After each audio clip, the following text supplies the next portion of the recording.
গাজায় যুদ্ধবিরতি, জিম্মিদের মুক্তি এবং শান্তি পুনঃপ্রতিষ্ঠার জন্য আমেরিকার নেওয়া উদ্যোগকে সমর্থন জানিয়েছে বাংলাদেশ। বৃহস্পতিবার স্থানীয় সময় সন্ধ্যায় ঢাকায় পররাষ্ট্র মন্ত্রণালয়ের এক বিবৃতিতে এই সমর্থনের কথা জানানো হয়।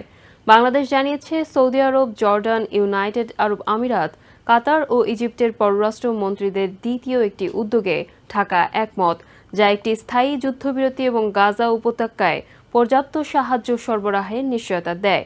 এতে আরও বলা হয়, যুদ্ধবিরতি এবং গাজা থেকে ইসরায়েলি দখলদার বাহিনীর অবিলম্বে এবং সম্পূর্ণ প্রত্যাহার অপরিহার্য।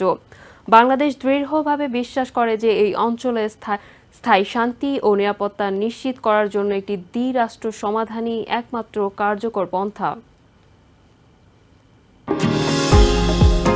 নিউ ইয়র্ক থেকে সম্প্রচারিত TVN 24 টেলিভিশন বিশ্বজুড়ে বাঙালির কণ্ঠস্বর।